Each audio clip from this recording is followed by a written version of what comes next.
Welcome to Anxiety is Real, the one-of-a-kind podcast that takes all of the successful components of individual counseling specifically for anxiety disorders and creates a 10-session podcast model assisting children and adults in understanding and managing their anxiety effectively. This podcast was specifically designed by anxiety specialist and licensed therapist Jodie Smetak, who with over 12 years of license experience and over 20 years of field experience has successfully helped hundreds of children and adults overcome their anxiety by utilizing this specially designed program. Now, without further ado, please welcome the host of Anxiety is Real, Kris Smetak. Welcome to this week's episode of Anxiety is Real. Thank you for joining us today. We are happy to have you join us again to learn about anxiety. And today's episode, it is going to be a great show. What we got lined up for you is anxiety in relationships, what that looks like, how it impacts relationships, and specifically, most importantly, what you can do about it. With that, my name is Kris Smetak, and I have 10,000 hours and some. I've been accruing hours over these weeks of specialized training in anxiety and dealing with anxiety. We were happy to put these sessions together to help individuals understand, be more aware of their anxiety, and most importantly, deal with it effectively.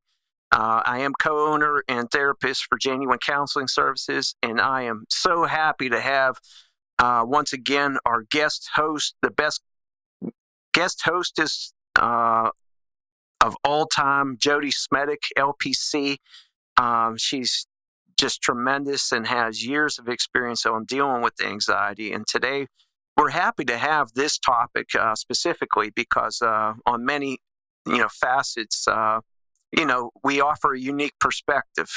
We don't talk about it all the time, but, we're both counselors with specialized training in dealing with anxiety. We have experiences in helping individuals, but we're also married and happily married for 13 and in some years. So with that, we're happy to discuss and bring you guys a topic today that you can get some benefit from. Hopefully, that's the goal of today's session. So with that, I'm going to introduce Jodie, and thank you for joining us. Jodie, just to check in, how's your month going, 1 to 10? That's a good 9. Good 9. That's awesome. Best thing about the month so far? Being blessed to be here and be with my family and good friends. Mm-hmm. Thank you for joining us, and thanks for checking in. How about your way, Marcus, 1 to 10? 1 to 10, 9. 9. Best part of the month? Best part of the month, that's a good one.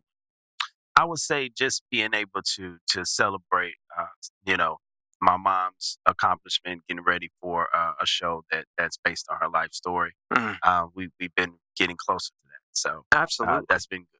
A lot of hard work there as well. A lot of hard work, yeah, but it's coming together. Yeah, it's going to be great, and thank you for joining us today. So, with that, our 3 topics, our 3 strategies that we're going, actually, the goals for today, got ahead of myself a little bit, is, things that impact relationships when it comes to anxiety and having that number high, the anxiety number. As you know, throughout the sessions, just a quick review, anxiety is normal, still going to be for a long time. Identifying it is something that will be helpful in understanding and being more aware, in a sense of if your number is high and it's been high, then we're going to talk today about the challenges that may come with it. And also throughout the time that we've been talking and having these awesome podcasts, we've been learning about how to manage it.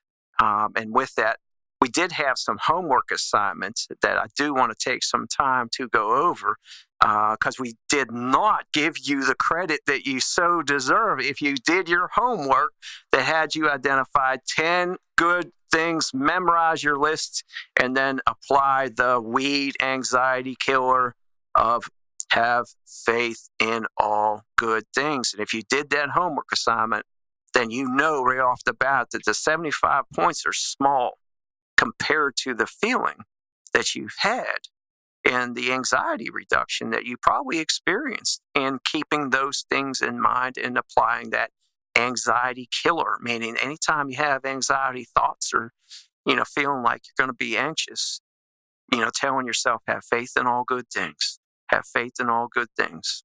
So, with that, if you did your homework, 75 points. Marcus, Jodie, did you guys do your homework? Sure did. Oh, they did their homework. That is great news. 75 points. Thank you very much. So, how did it feel to do that? Felt good to get it. Felt good to get the 75 points or to do the list? To do the list and be able to look at it and take it in after I did it. Okay. How about you, Marcus? Yes, felt good to accomplish it, and the points, that wasn't a bad attitude there. So Yeah, absolutely. So your points are building up now, Marcus. well, I didn't want to brag, but yeah. You think you're in first place? And Well, Marcus, for the record, let it show that he just challenged all y'all, and he says he's in first place. So, I can't wait for the phone call dial-up session whenever we have our podcast for call-wins, because I think he's going to get an earful on that. I welcome all challenges. Too funny. All right, so why don't we share a little bit off of our list? Let's go. I'm going to pick a number. Let's go with number 3. What was your number 3 on your list? My number 3, I did them kind of in order of when I was younger all the way up to now. Yeah. So my number 3 was my first child. Mm-hmm. What did that feel like for you? Oh, my goodness. Wow. It was extraordinary. Extraordinary. Yeah, just one of those things that nobody could ever have scripted. No, not at all. And you had to be there and experience it to really understand the power and the magnitude. That's it. And whenever he is, his anxiety level is taking my anxiety level up, I think back on that moment, and it really helps. It becomes a coping skill. So love it. Fantastic connection right there. How about you, Jodie? Well, mine kind of ties into what we're going to be talking about today with the anxiety in relationships. But in order to have a good relationship, the thing that has helped me is learning to have trust in myself and trust in others. That's been a key thing in helping me to build healthy relationships, and then in turn reduce my anxiety and building and having those relationships. Yeah, you said the T word, that trust word. Yeah, that is going to be a very relevant subject for today's discussion for a lot of different reasons. And with that, yeah, you'll find that, trust can help out anxiety significant, and with that, when you have it, man, it feels really good when you don't have it, right? It doesn't feel so good. Yeah, which is our segue into our first discussion point as far as for strategy wise or things to be aware of.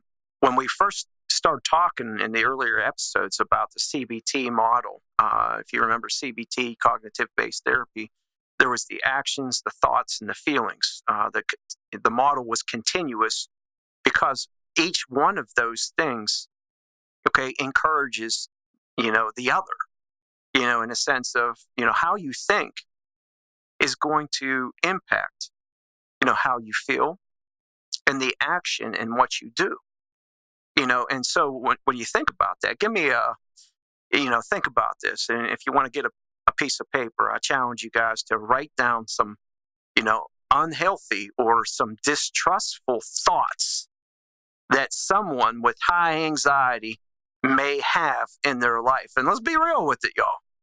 I mean, let's get really real with it and just take a minute to, to write a couple of them down. And then let's compare it, and we'll do that in a second. But can you guys share any thoughts that an individual may have who has distrust?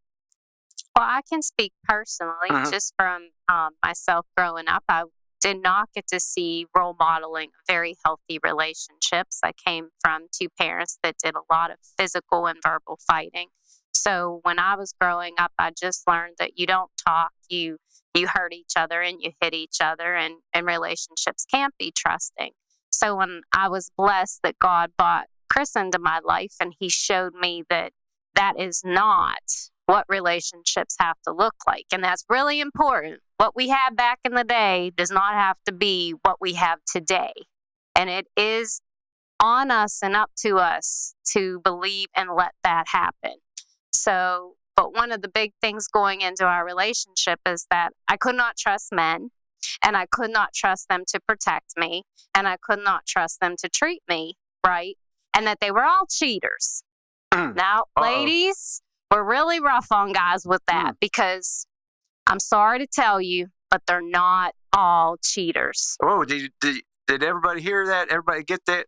I'll say it again. Ladies, they're not all cheaters. There are very good, loving, kind men out there, and we just have to let them in. But that was the struggle and the belief that I had to work through. Yeah, absolutely. Thank you for your candid feedback, and thank you for sharing that tough experience with that. So clearly, Jodie's perspective was that she, couldn't trust or depend on men, understandably so. And, with that, can't trust guys. And I will, be happy to respond from the males as well, that this is sometimes the feelings that guys have as well. What Jodie had indicated was, a lot of these different things are based upon our childhood experiences, okay? And you have two choices with them. And we go over this a good bit in individual session. And this goes back to the podcast sessions of being more aware. In my opinion, this is a different discussion for a different day, but this is what I've come up with. I think that we are exactly like our parents. I mean, exactly to a T. The same splitting image of them, okay? Because that's, what we know. That's, what we grew up with. And it's, we spent so much time around them. It's in our DNA. It's in our DNA. You got that right. Absolutely. And, that's the piece that can be troublesome of kind of like, oh my gosh, what if I'm, that guy who walks around in his boxers and picks up the newspaper out in the front while everybody's out there looking and is perfectly fine with it. Like, what am I destined for here? And with that, this is the second part that I really like from the CBT model, from the counseling model, anxiety model. I believe that we are either that or the heightened awareness. And when I say heightened awareness, I mean that light switch flipping on, y'all, that says, I like that my mom and dad did this, but, this is what I'm throwing away. This is how I'm going to be different. This is what change I'm going to, have for my life. And I'm going to tell you something that can be challenging to have that light switch on, but it can be, and it will get easier, with practice. That's why we like you guys tuning in, because we know you're taking, your health serious, your relationship serious, your feelings serious. So with practice, you can do anything, in my opinion. So going back to that piece, these thoughts, and my wife is the most beautiful person I've ever seen. And when He's too kind. When I first got together, I thought somebody was trying to play a prank on me, and I was waiting for, the shoe to fall off and for things to fall apart. And the thing was, I was in disbelief that someone so beautiful could love me. So with that, as soon as I started accepting it, it got easier and easier and easier. But I'll tell you what didn't get easier, y'all, okay, was she was going out into the world, the most kindest, sweetest, wonderful, great listener, most beautiful person, and she was going to be around other guys, okay, other guys that were more handsome than me, okay, other guys, which doesn't take a lot, and I'm okay with it, y'all. I have some other great qualities, with that, perfectly fine with, but more extravagant, guys who have these nice cars. They drove, they wore these fancy suits, and they had these, beautiful smiles that would make wow, she was going to be around that. So, there was times, y'all, that I would say, she's not going to stay with me. She's going to the gym so, she can ditch me and find somebody with that nice car, that nice big house, and make things easier for her, which, by the way, she deserves. And as you can hear, I really rationalized this, and made this scenario work. And here's the other crazy part. You want to go crazy with it. I did this all without even telling her. I'm kind of like, she'd tell me, hey, I'm going over here. And I'd give her that look. Oh, you're going over there, huh? And in my head would be like, oh boy, here we go. In all seriousness, we would joke around it in our relationship about it. We would call them, little guys were talking. Or the little girls. Or little girls.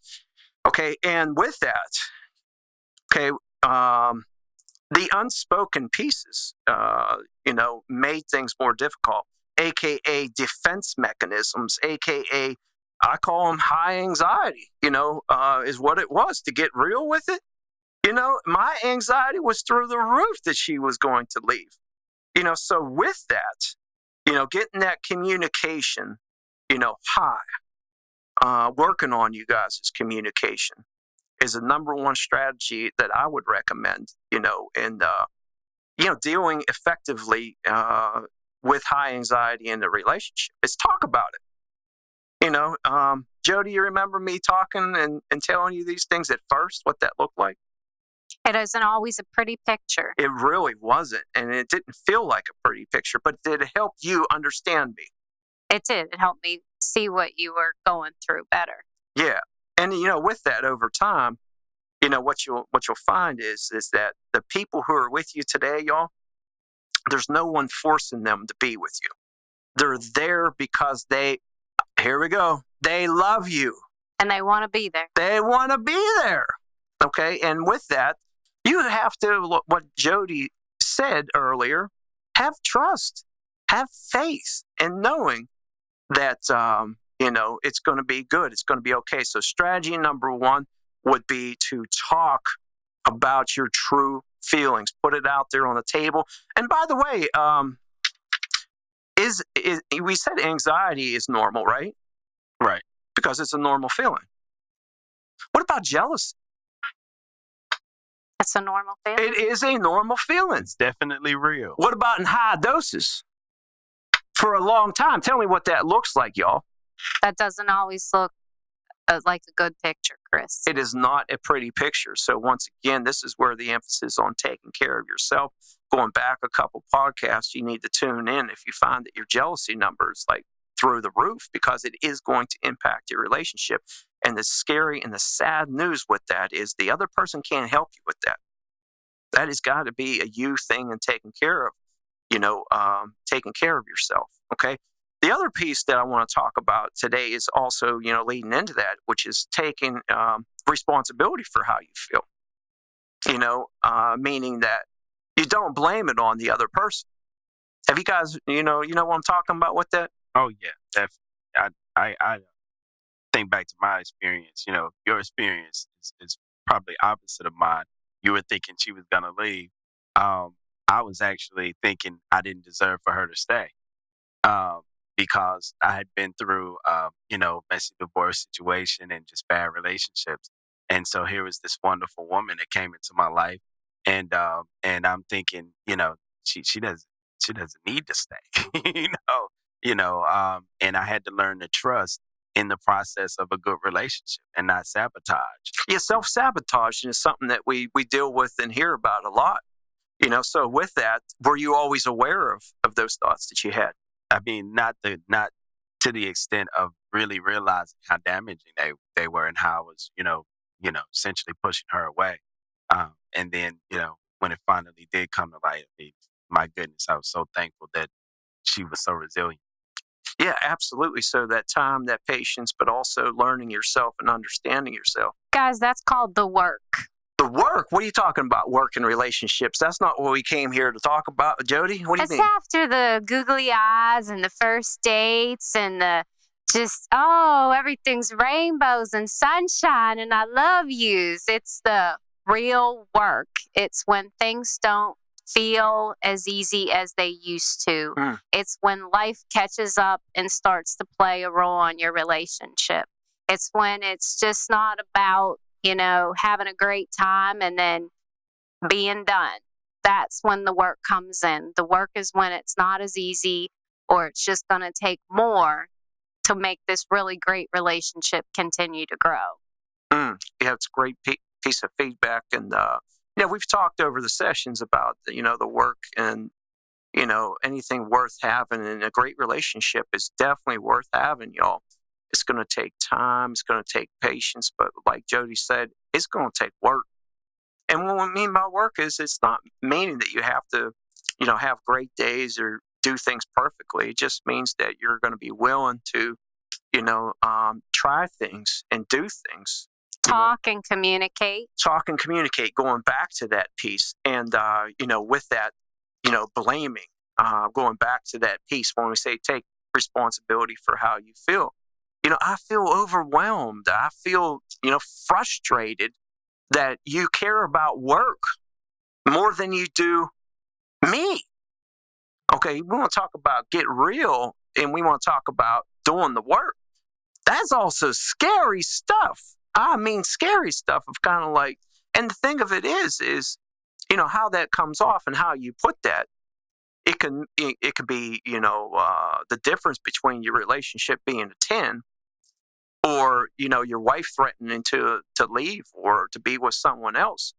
So if you use what we have found, and this is where we want you to practice this, taking responsibility for how you feel, it's using the I feel statements more and more and more.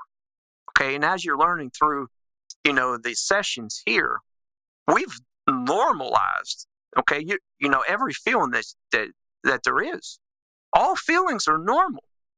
But if you're saying, well, you don't want to be with me, or are you having an affair, or the only reason that you're going to the gym is so you can leave me.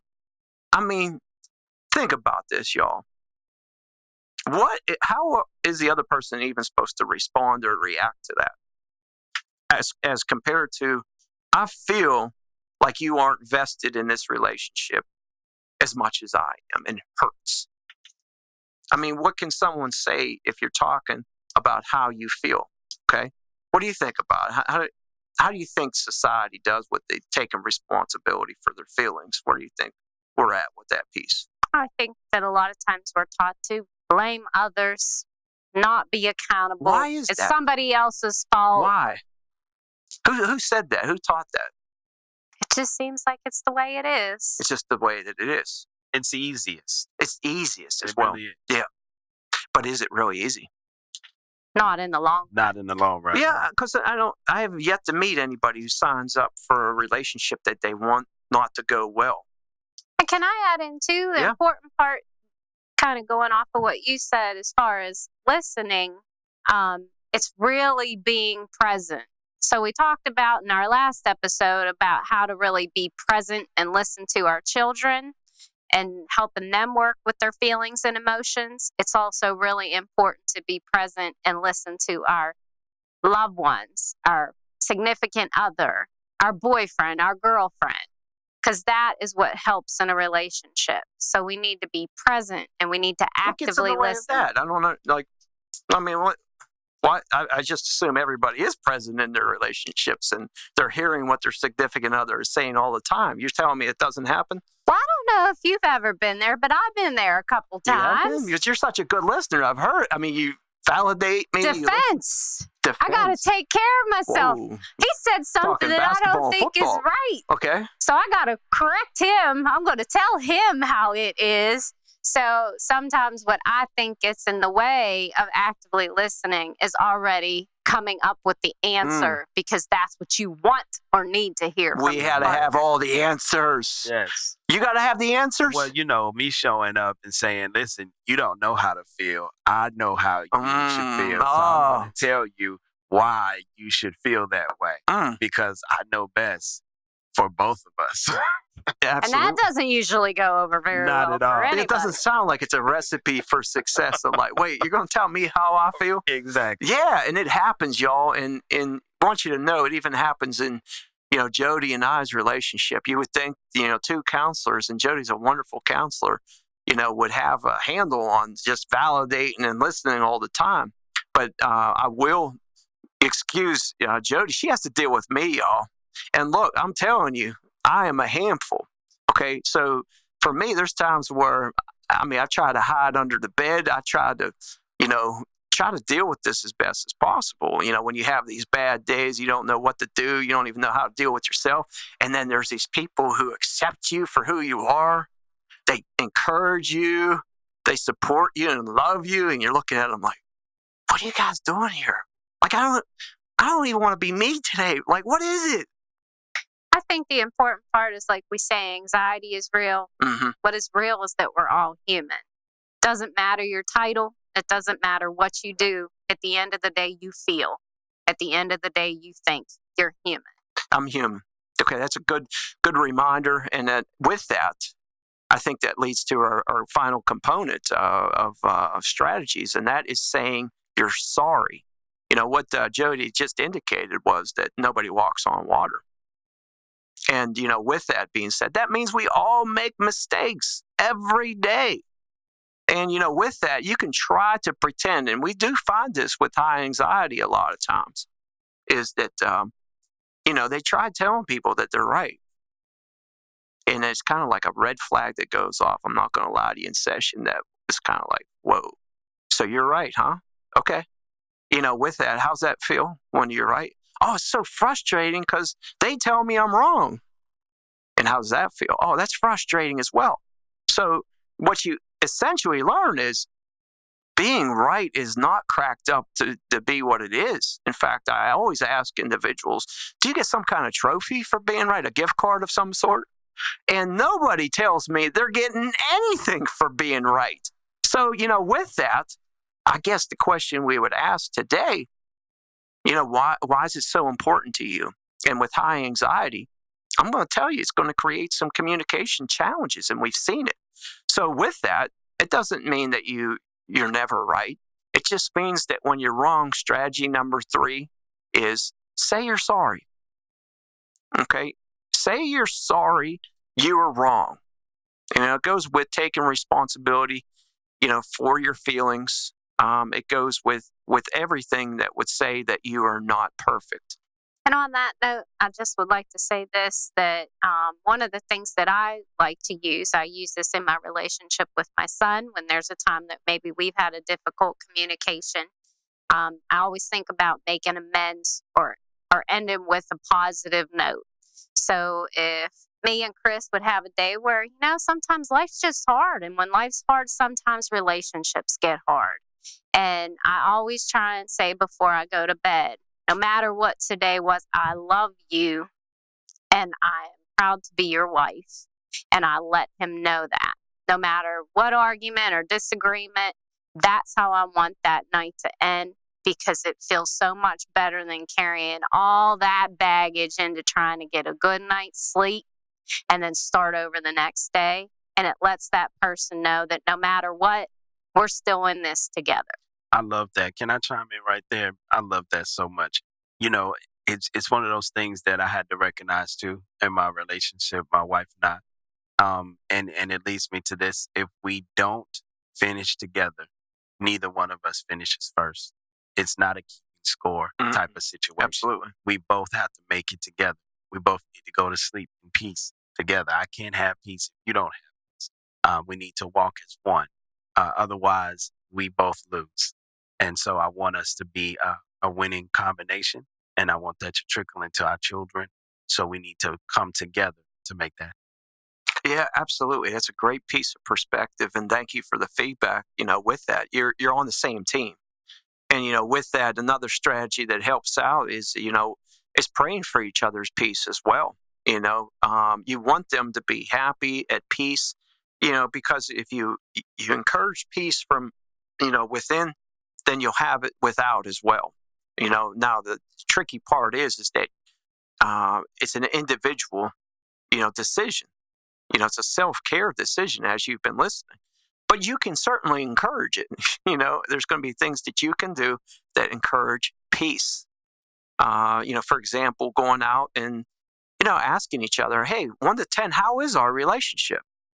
It's something in our relationship that we did initially. And when I first did that it would have been my girlfriend, Jodie, at the time, I knew it was going to be awkward. And I was even a little uncomfortable, but put my head down. I was like, this is going to be just a buzzkill and it's going to be terrible.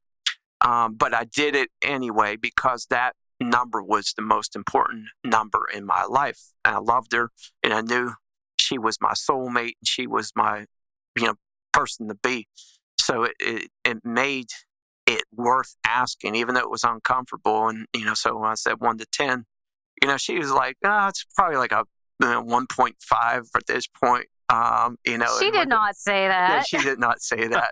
But with that, over time, communication wise, it got easier. In fact, I take great pride in knowing that she's the one that brings it up at times on her dates, because it's important to us. It's the most important number we have.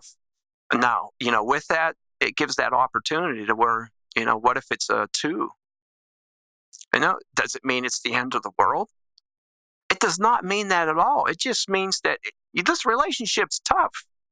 You brought up a great point right there, and I know we're kind of winding down in our session, but I just wanted to say that you have to be able to be honest. Honesty might not always be what you want to hear, might not always be what somebody else wants to hear, but a lot of times once it's out there, we can do something with it. Yeah, being real. So be real. And what I found as well, really quickly, I found that when a person takes that responsibility, like what we talked about earlier, when they take that responsibility to communicate with you, there is right there the evidence that there's a chance to take a 2 from a 2 to a 10. Absolutely. There's the opportunity, right? Right. If there's no communication, right, there's no responsibility, then yes, there's reason then to maybe say, okay, we need to, evaluate something. Sure. But when you have someone that says, listen, I'm going to take the responsibility to communicate my feelings to you, and we create that opportunity for that to happen. Now, here's the foundation